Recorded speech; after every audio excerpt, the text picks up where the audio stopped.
예수님 부활하셨습니다. 할렐루야. 사람은 생각하는 존재예요. 그래서 인간을 가리켜서 호모 뭐라고 그래요? 사피엔스, 생각하는 존재. 이 생각하는 것, 이건 4차원입니다. 4차원.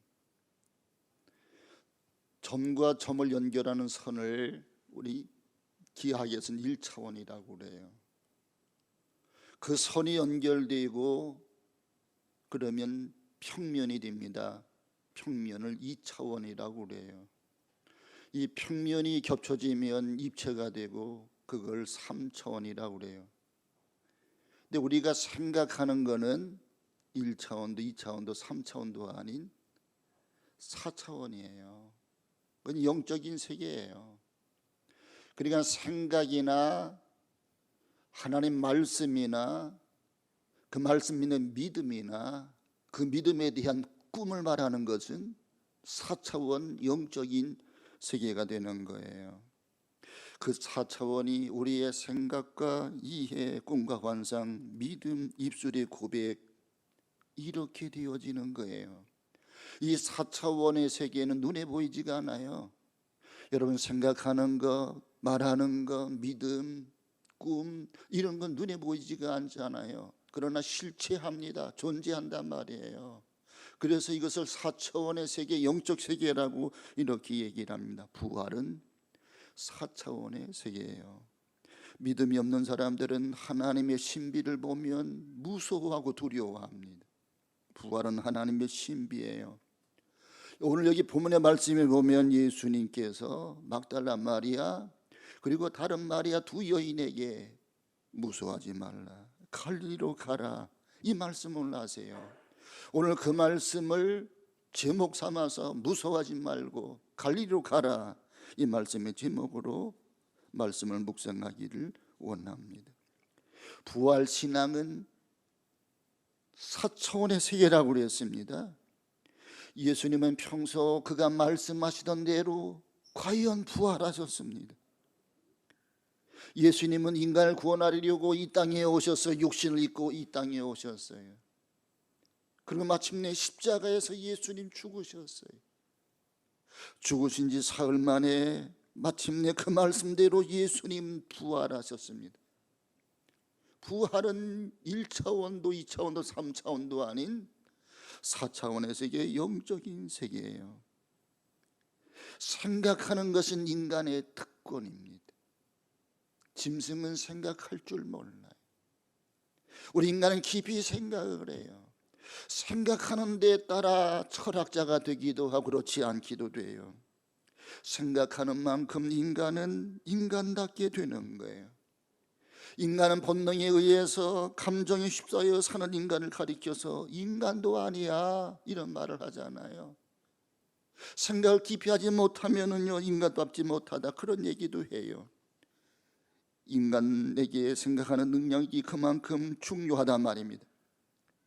누구나 과거에 대한 생각을 가지고 살아가요. 그런데 좋은 생각을 자꾸 잊어버리고요, 안 좋은 생각을 기억하고 그걸 곱씹고, 그래서 나쁜 감정이 들어오고요, 그게 지배를 받고요, 과거의 안 좋은 기로부터 쉽게 벗어나지를 못해요. 그래서 과거에 매여 살아가는 사람들이 많아요. 한편 이 과거의 일과 현재 일이 연결되어 있잖아요.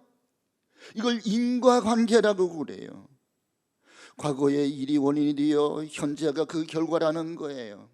과거와 현재가 이렇게 연결되어 있습니다. 그런가 하면 현재와 미래 또한 연결되어 있는 거예요. 현재가 원인이 되어서 미래가 올 것입니다. 합리적인 인과관계라고 생각할 수 있지요. 그런데 이 원리에서 벗어나지를 못하기에 우리의 마음은 늘 불안하고 두려워하는 거예요.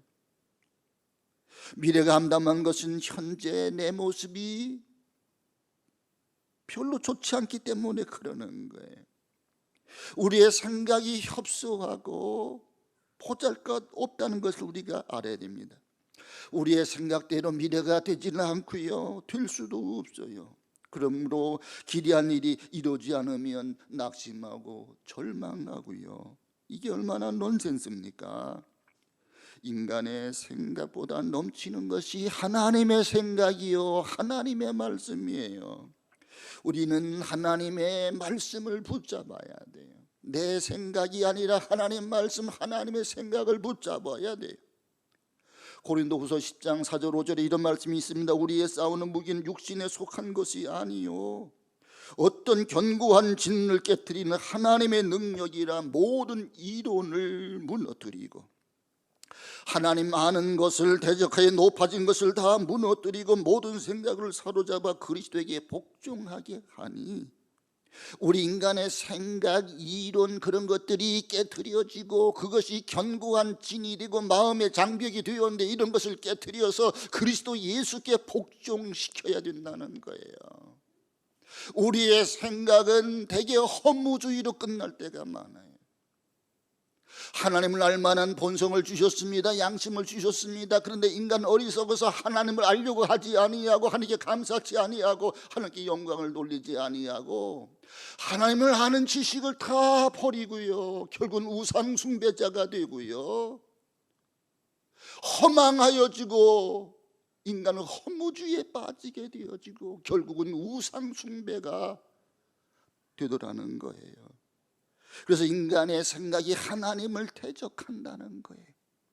근데 이걸 깨트려서 그리스도에게 복종하게 하시고, 하나님이 예수님이 이 땅에 보내신 것은 십자가 달려 죽게 하신 것은 우리 인간을 구원하고 우리 인간에게 풍성한 삶을 약속하신 것인데, 그래서 하나님 아는 지식에 복종케 하시려고, 그래서 우리의 생명을 하여금 풍성한 삶을 얻게 하는 것이 하나님의 뜻이라고 말이에요. 예레미야 29장 11절을 보면 여호와의 말씀입니다. 너희를 향한 나의 생각을 내가 나니 평안이요 재앙이 아니라 너희에게 미래의 희망을 주는 것이라. 하나님 우리에게 희망을 주시고 재앙이 아니라 평안이고, 하나님 주시는 것은 은혜고 축복이라는 거예요.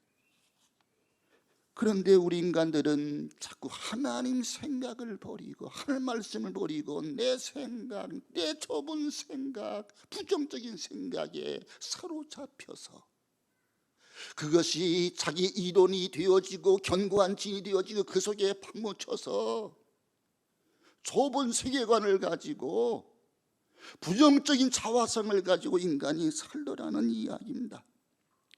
그래서 우리의 생각을 버리고 그리스도께 복종케 하는 것이 하나님의 뜻이요 재앙이 아니고 평안이니라 희망을 주는 것이니라, 이렇게 주님이 말씀하는 거예요. 미국의 남북전쟁 당시 두 친구가 열차 안에서 이야기를 주고받아요. 한 친구는 장군이고 한 친구는 연대장이에요. 연대장은 대령이잖아요. 지금은 적군과 대치하고 있는 상황이에요. 장군과 연대장이라고 하는 상하의 관계에 있지만은 고향 친구입니다. 공식상에서는 장군 이렇게 말하지만 둘이서 열차를 타고 오니까 자네 친구잖아요. 그렇게 지내고 있는 겁니다. 연대장이 말합니다. 나는 역사적인 예수가 초능력의 위치에 놓여 있는 것을 부끄럽게 생각하네. 역사적인 인물이 어째서 신비의 베일 속에 감춰져 있으며 초능력의 위치에 놓여 있는지, 그리고 하나님의 아들이라고 말하는지, 그분이 그리스도라고 메시아라고 그렇게 말을 하는지 난 이해할 수가 없어. 그 순수한 인간성이 그만 흐지부지 된 것 같아서 마음이 아프다는 것이네. 그러자 장군이 말합니다. 맞아. 누구든지 예수의 실제를 추적하고 연구하고 글을 쓰면 좋을 것이네. 이런 이야기를 주고받다가 마침내 장군이 이 역사적인 일을 맡기로 합니다. 다만 예수는 훌륭한 인간이었다. 예수의 인간성, 휴머니티, 그걸 우리가 밝혀내자. 그 일을 내가 해보겠다. 예수는 훌륭한 인간이었다. 훌륭한 인간성. 그래서 예수의 훌륭한 인간성을 부각하려고 이제 소설을 쓰기 시작을 한 겁니다. 그래서 성경을 탐독을 하고요, 예수에 대해서 인간성을 이야기하는 그런 책들을 많이 수집을 해가지고 연구 분석을 했습니다. 예수의 인간성만을 드러내기 위한 입증 자료였습니다. 드디어 책이 완성이 되었습니다. 제목은 벤허, 그리스도의 설화, 그런 책입니다. 이 책은 베스트셀러가 되어서 많은 사람들에게 앞다투어져 읽게 되어지고요, 더욱 유명해지면서 영화화되어졌습니다. 그 영화가 여러분 잘 아시는 대로 벤허라고 하는 영화예요. 그 저자는 다름 아닌 월레스 장군입니다. 처음에 그는 예수의 인간성에 초점 맞추어서 연구하고 책을 쓰기 시작한 거예요. 그런데 그가 성경을 읽고 다른 책을 연구하고 분석하면서 예수 그리스도의 그 신비, 예수 그리스도의 신성에 대해서 그분은 메시아다, 그리스도다, 그분이 부활하셨다고 그리스도의 신성을 말하지 않을 수 없는 그런 책을 쓰게 된 거예요. 그 책을 쓰면서 예수님의 신성을 인정할 수밖에 없었고, 예수를 그리스도로 영접하게 되어졌고, 부활하신 예수님을 만나게 된 겁니다. 예수 그리스도의 부활은 역사적인 사건이에요. 우리 한번 따라서 합시다. 예수님의 부활은 역사적인 사건이다. 여러분, 예수 그리스도의 부활을 얼마만큼 믿고 있습니까? 많은 지식이 없어도 이 사실 하나면 충분해요. 많은 것을 얻지 못해도 예수님의 부활 하나만 온전히 믿고 있으면 모든 문제가 근본적으로 해결이 되는 거예요. 이 점을 우리가 잊어서는 안 됩니다.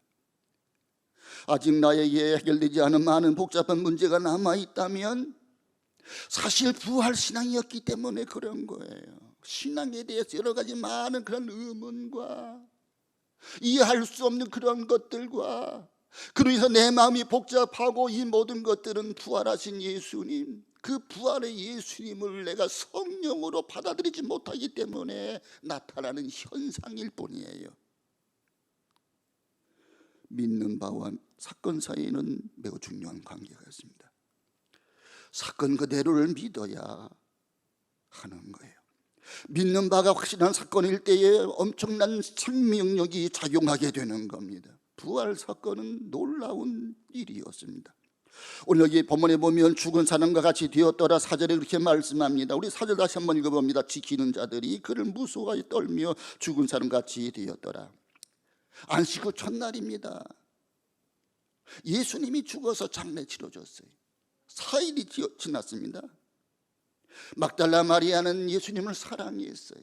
예수님이 자기에게 은혜를 베풀어 주셨잖아요. 자기 귀신이 들려서 괴로웠는데 예수님이 막달라 마리아 7 귀신을 내쫓아 주셨잖아요. 그래서 온전한 인격자가 된 거예요. 막달라 마리아는 예수님을 사랑했습니다. 그래서 십자가 지는 그 현장까지 따라가 울고 있었습니다. 예수님이 장례 치는 것을 다 눈으로 보았습니다. 예수님의 제자들은 다 도망가고 숨어버리고요, 그래서 막달라 마리가 너무나 안타까워서 예수님의 시신에 향품이라도 발라드려야지 또 다른 마리아라는 이름을 가진 여자와 함께 두 사람이 로마 병사가 지키고 있는 무덤의 현장을 찾은 거예요. 근데 지진이 일어났습니다. 돌문이 활짝 열려졌고요, 그 돌문에 걸터 앉은 천사가 나타난 거예요. 깜짝 놀랐어요. 그런데 그 천사의 옷이 너무나 희고 아름다웠어요. 여기 3절 말씀 다시 한번 볼까요? 그 형상이 번개가 그 옷은 눈같이 희건을, 그 지키고 있던 자들이 그를 천사를 무서워하여 떨며 죽은 사람같이 되었더라. 죽은 사람처럼 놀라 자빠진 거예요.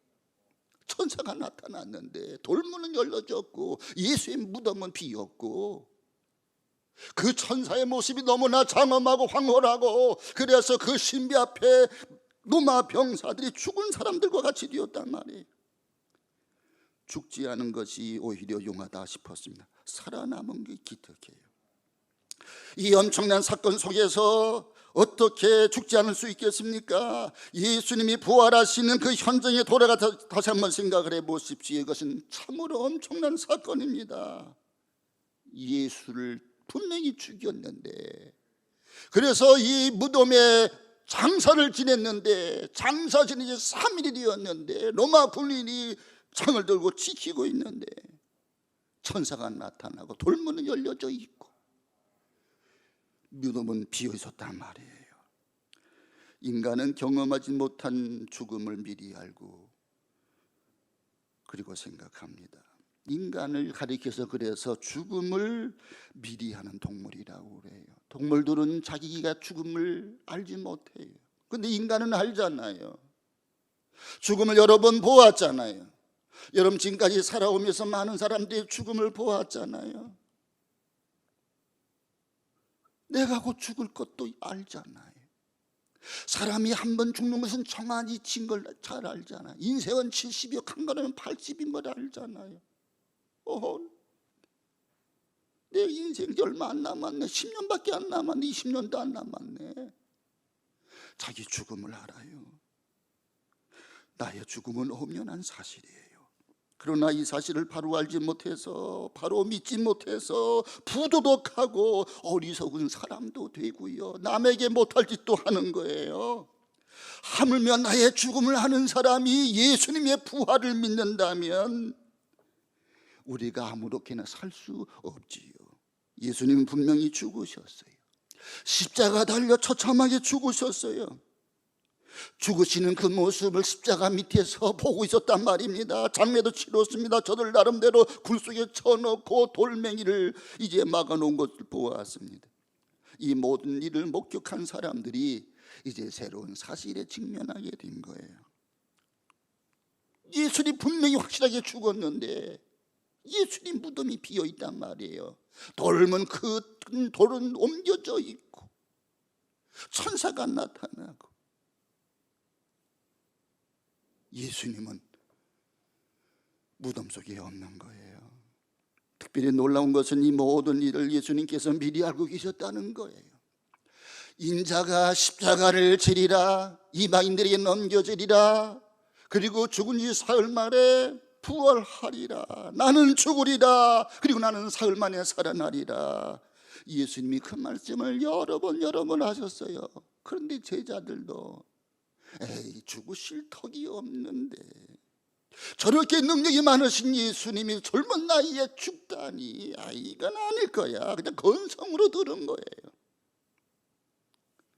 죽은 다음에 부활하리라 이 말씀을 하셨는데 저는 믿지 못했습니다. 그 주님의 말씀을 추상화시켰고 관념화시켰고 철학화시켜버린 거예요.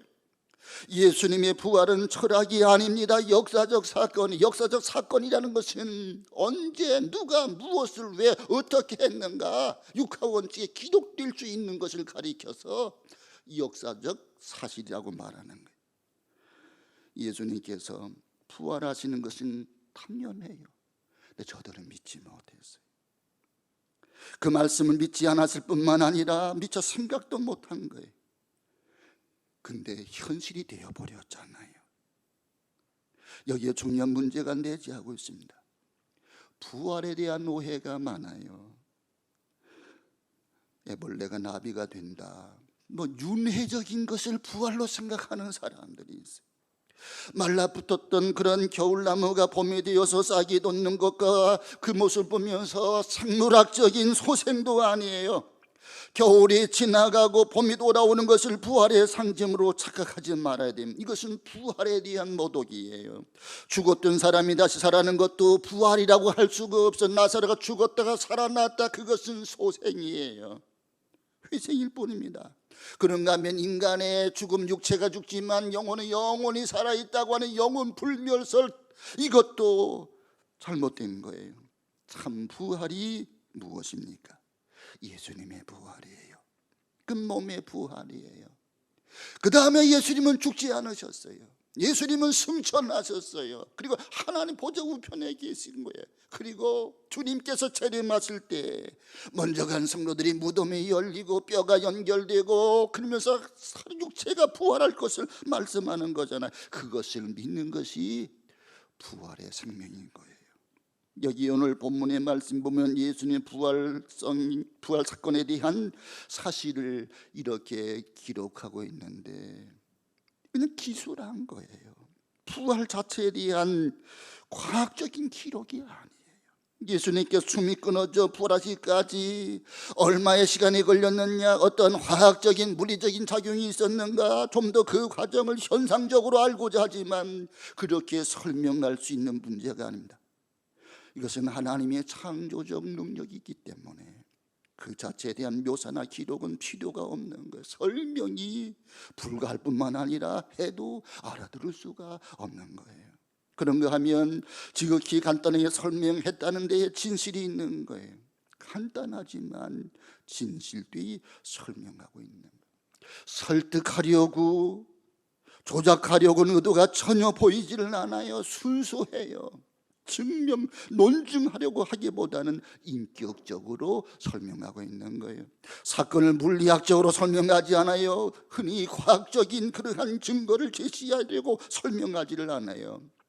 이걸 영어로 프루프, 논증이 아니라 위트니스, 이건 증거라, 간증이다. 그래서 이렇게 증인이 증거하고 있는 거예요. 여기에 놀라운 차이가 있습니다. 인격적 설명을 하는 거예요. 증언이 있을 뿐이지 증명하려고 하지를 않아요. 그래서 예수님이 나타나셨고 부활하셨고 예수님을 만났고 여러 번 나타나셨고 여러 번 만났고, 부활하신 주님이 저들에게 소망을 주셨고 저들이 부활하신 예수를 만났더니 소망이 생겨나게 된 거예요. 인격적인 관계입니다. 더욱 중요한 것은 생명의 문제입니다. 여러분, 생명은 얼마나 신비롭습니까? 누구나 결혼하면 자식이 태어나고 그 자식이 성장하면서 밤낮 우유를 먹였는데, 그리고 뭐 좀 음식을 먹였는데 이상하게 성장했더니 지 아빠를 닮아요. 지 엄마를 닮아요. 음성도 닮아요. 얼굴도 비슷하더니 나중에는 걸음걸이도 비슷해요. 여러분, 생명은 신비로워요. 말로 설명할 수 없는 거예요. 그런가 하면 죽음도 신비로워요. 심리학자였고 의사였던 퀴블러는 죽음 자체를 연구하여 무려 이 5권의 책을 냅니다. 600명을 대상으로 죽어가는 사람들을 연구했습니다. 심층적으로 조사 분석을 했습니다. 그리고 과학적으로 조사를 했습니다. 죽음 자체를 정확히 말할 수가 없다는 거예요. 과학적으로 의사였기 때문에 그가 그렇게 분석을 해보았지만 죽음 자체를 정확하게 말할 수가 없는 거예요. 이 죽음도 신비스럽다는 거예요. 인간의 말로 다 설명할 수가 없는 거예요. 여러분, 죽음도 신비예요. 신비를 신화화시켜서는 안 됩니다. 죽음은 신비스러운 거고 실제적인 거잖아요. 신비라고 하여 나의 인식 안에서 물리칠 필요가 없어요. 나에게 중요한 문제는 다 신비이기 때문에, 여러분, 내가 태어나고 이 시대에 내가 어느 부모에게 태어나고 대한민국에 태어나고 이 시대에 태어나고 한 시대를 살다가 주님이 나를 불러가시고 이 모든 것, 태어나는 것 그리고 살다가 이 땅을 떠나는 것, 이게 다 신비예요. 우리는 신비로운 것을 만날 수 있고 인격으로 이해할 수 있습니다. 그러나 그것은 믿음에서 그렇게 되는 거예요. 믿음이 없으면은요, 우리 엄마 아빠가 오다가 만났고 나가 태어났고 그 죽으면 그만이고 죽으면 아무것도 아니고 그렇게 돼버리는 거예요. 그러나 믿음으로 생각하면 우리 엄마 아빠의 만남은 우연이 아니고 하나님이 이 시대에 나를 태어나게 하시고 나에게 사명을 주시고 그 사명을 이루며 살게 하시다가 내 생명이 끝나면 주님께서 이제 사명을 거둬가시고 하나님 나라로 내가 가는 것, 이게 신비로운 거예요. 여기 천사가 증언합니다. 막달라 마리아, 다른 마리아 두 여인이 증거하고 예수님의 제자들에게 증거하고 또 온 세상에 예수는 부활하셨다고 증거하고 2000년이 지나가며 수많은 그러한 순교자들이 나타나게 되어지고, 다만 물리적인 증거는 무덤이 비어 있다는 사실뿐입니다. 예수님의 죽음은 역사적 사실이고 예수님의 부활 또한 역사적 사실이라면 예수를 증거하다가 한결같이 순교할 수를 있었다는 거예요. 여러분, 교회 역사의 전통에 보면 예수님의 12제자가 다 한결같이 예수의 복음을 증거하다가 순교당했습니다. 야고보 사도는 AD 44년 헤롯 밑에서 참수당했습니다. 그는 세베대의 아들이자 요한의 형제였습니다. 베드로는 로마에서 거꾸로 십자가 못 박혀 순교당합니다. 그의 로마에서의 마지막 행적을 그린 그 영화 이 코바디스라고 있습니다. 이 코바디스는 라틴어로 주여 어디로 가시나이까. 베드로가 이 로마에서 복음을 전하다가 너무 힘들어서 로마를 막 떠나가는데 주님이 나타나셨어요. 주님이 다시 이제 로마로 들어가는 거예요. 그래서 베드로가 예수님께 물어요. 주여 어디로 가시나이까? 코바디스, 주님 어디로 가세요? 그랬더니 예수님이 내가 로마를 떠나기 때문에 내가 다시 로마에 가서 십자가를 지려고 간다. 이 구절은 내가 버린 양들 위해서 내가 다시 로마로 돌아가 이 십자가를 지고 죽으러 간다고 돌직구 의역하기도 합니다. 문득 예수가 다시 십자가에 못 박히게 되고 그렇게 죽임을 또 당할까 봐 베드로는 아닙니다. 주님, 제가 다시 가겠습니다. 그래서 베드로는 로마로 다시 들어가게 돼요. 가서 복음을 증거하다 붙잡혀서 십자가 달려 죽게 되는데, 나는 예수님처럼 바로 십자가에 매달려 죽을 수는 없어요. 나를 거꾸로 매달아 주세요. 그래서 그는 로마에 가서 거꾸로 십자가에 매달려 죽게 되는 거예요. 역십자가는 성 베드로의 상징이 되는 거예요. 안드레는 소아시아에서 복음 전하다가 터키 에데사에서 십자가 못 박힙니다. 빌립은 히에라폴리에서 암살당했던 설과 또 프리키아 터키에서 이제 지독하게 채찍이 맞고 감옥에 갇힌 후 54년의 기둥에 매달려 순교당했다는 설이 있어요. 바돌로메는 아르메니아에서 구타당해 순교했습니다. 산채로 살갗이 벗겨진 후에 십자가에 달린 목이 잘려서 순교했다는 전승도 있습니다. 이 더 많은 태국과 인도에서 복음을 전하다가 인도에서 순교하여 사망한 전승하면 창에 관통되어 순교당했다고 그래요. 마태는 에티오피아에서 순교자로 사망합니다. 야고보는 이집트에서 십자가 못 박혔으며 다른 전승에는 시리아에서 복음을 전하고 교회를 세우는 예루살렘에 돌아와 복음을 전하다 돌에 맞고는 죽지 않자 톱으로 켜 죽임을 당해 순교당했다는 기록이 있습니다. 시몬 아프리카 모라타니아와 영국에서 복음을 전했으며 74년경 페르시아에서 거꾸로 매달린 채 톱으로 잘려서 순교당합니다. 예수님을 배반하고 자살했던 가룟 유다를 대신하여 12제자에 보선되었던 마티아는 유대에서 복음을 전하다가 터키 가파도기아에 가서 복음을 전하다가 심한 매질을 당하고 참수형을 당했다고 그래. 그런가 하면 나중에 사도의 모임에 합류한 바울은 로마의 네로 밑에서 참수당하기 전에 여러 가지 투옥을 당하고요, 결국 목이 잘려 순교를 당하게 돼요. 오직 사도 요한만이 자연적인 원인으로 사망했지만 밤모섬의 포로로 잡혀 있기도 했습니다. 이 사실은 뭘 증명합니까? 예수님이 십자가 달려 죽으셨다가 사흘 만에 부활하셨기에 그것을 눈으로 보고 만났던 제자들이 예수 복음을 증거하다가 죽임을 당했다는 거예요. 가짜를 가지고 누가 죽임을 당합니까?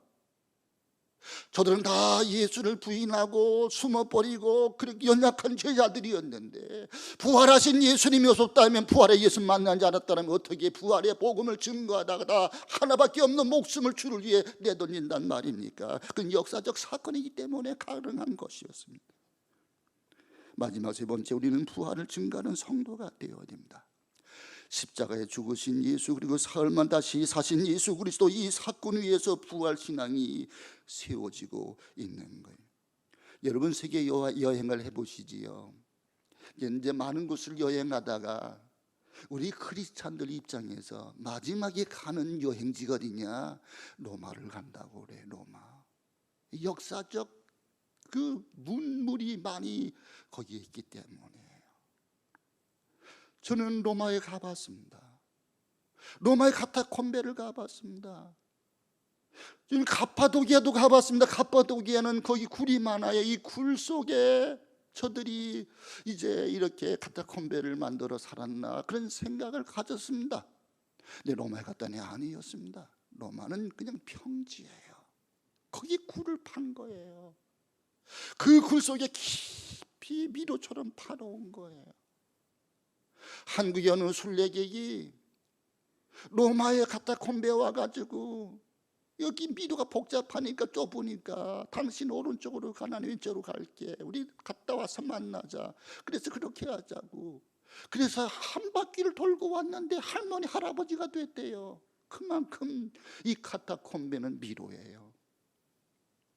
그런데 거기서 수십 년을 살다가 거기서 태어난 아이들은요 햇빛을 보지 못하기 때문에 물이 퇴화되어서 맹인이 되고요. 저들은 예수를 믿지 않으면 되는데, 나는 예수 믿지 않는다고 말하면 저들은 자유롭게 살아가는데 왜 저들이 카타콤베에서 그렇게 죽어갔냐고요. 그 수많은 사람들이 수십만 명이 거기서 오랜 세월 살다가 예수는 그리스도라고 이 무슨 물고기를 그려놓고 그러면서 예수는 나를 위해 십자가를 죽으시고 예수는 사흘 만에 부활하신 그 예수님 나의 생명의 구주라고 그 예수를 믿고 사랑을 나누며 저들끼리 살았던 거예요. 그게 로마의 카타콤베 지하 공동묘지입니다. 죽어가면서 벽에서는 글귀들 해골들 수만 명의 그리스도인들의 카타콤 그 지하 동굴에서 그렇게 죽어갔던 거예요. 그 한가운데 서서 생각을 해봅니다. 부활신앙이 뭐냐? 그 부활신앙이 어떤 상황 어떤 환경 속에서도 내 신앙이 변질되지 아니하고 이 환경을 뛰어넘고 상황을 뛰어넘는 믿음을 가지고 살았던 우리 신앙의 선배들의 그 아름다운 신앙, 부활신앙을 만나게 되는 거예요.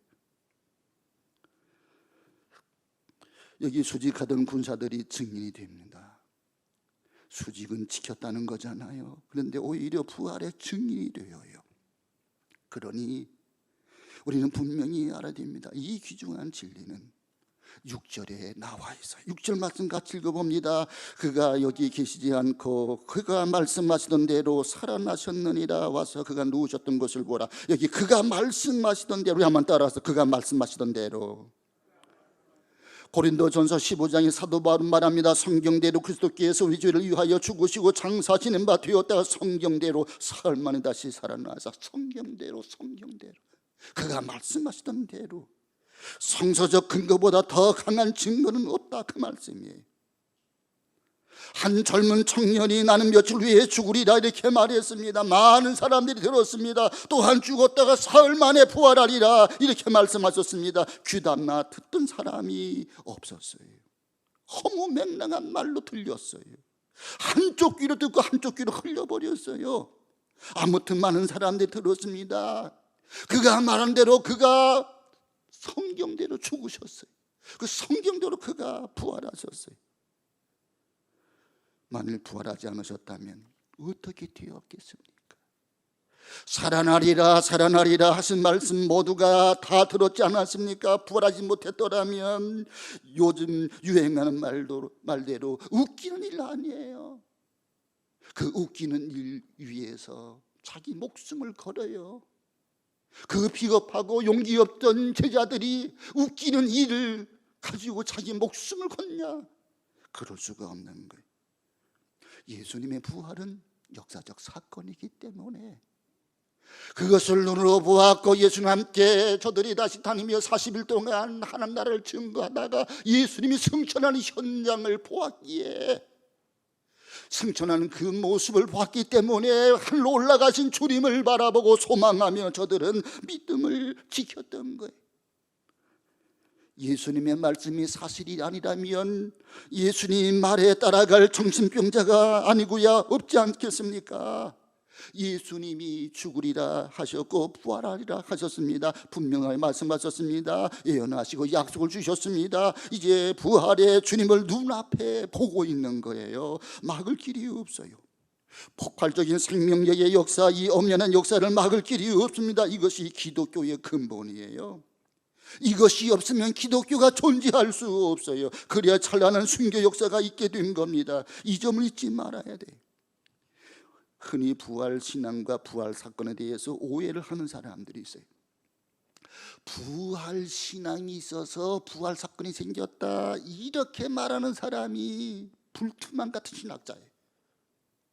초대교회 성도들이 예수를 그렇게 신격화시켜서 예수는 부활했다, 이렇게 부활 신앙을 갖게 되니까 부활 신앙 때문에 부활 사건이 만들어졌다, 이게 믿음 없는 불투만의 이야기입니다. 여기에 대해서 칼바르트는 정면을 반박합니다. 믿음으로 부활한 것이 기초가 아니라면, 이 역사적 사건이 아니라면 그리스도의 부활로부터 부활 신앙이 기초가 되었다는 거예요. 역사적 사건 때문에 부활 신앙이 생겨난 것이지 부활 신앙 때문에 부활 사건이 만들어진 것이 아니다, 그 말입니다. 예나 오늘이나 이러한 사건을 만나면 놀라지 않을 사람이 없잖아요. 놀라운 두려움, 그 가운데 엄청난 기쁨, 행복, 이것이 부활 사건을 대하는 사람들의 마음가짐이에요. 저들의 마음은 처음에는 의심이었어요. 불신앙이었습니다. 죽으면 그만이지, 허무주의에 다 빠져있는 제자들인데 부활하신 주님이 나타나신 거예요. 저들이 부활하신 주님을 만나본 거예요. 만져본 거예요. 부활의 사건이 있고 부활 신앙이 생겼다, 그 말씀이에요. 이 부활함과 함께 새 생명의 역사가 있고 반가움이 있고 사죄 있고 환희가 있고 극치가 있는 거예요. 엄청난 두려움과 엄청난 환희가 교차하는 거예요. 하나님 외에 두려운 것은 없습니다. 그래서 예수님을 이제 만났던 제자들이 부활의 예수님을 증거하는 거예요. 감옥에 갇혀도 증거하는 거예요. 순교를 당해도 증거하다가 죽는 거예요. 이게 부활 사건 후에 세워진 부활 신앙인 것입니다. 여러분, 아직도 우리의 삶의 주변에 문제가 있습니까? 이 두려움과 큰 기쁨을 소유한 자에게는 승리와 사랑과 엄청난 소망이 있을 뿐이에요. 그에게는 감사가 있고 그에게는 영광이, 그에게는 승리가 있습니다. 예수님은 부활의 첫 열매가 되셨어요. 우리 예수 믿는 사람들은 생명의 부활로 나오리라, 둘째 부활에 참여하리라, 영광의 천국에 하나님 부활하신 주님과 함께 만나리라. 먼저 간 성도들로 만나리라. 주님이 재림하실 때 먼저 간 성도들 무덤 속에 있는 그러한 자들이 하나님의 신비한 능력으로 다시 살아나리라. 이것이 부활 신앙인 거예요. 이 부활 신앙을 가지고 우리 현재의 삶 속에 많은 어려움과 고난과 절망 속에서도 죄를 이겨내고 세상을 이겨내고 믿음으로 승리하고 살아가는 부활의 증인으로 부활의 복음을 증거하고 살아가는 우리 모든 성도들이 되시길 주의 이름으로 축원합니다.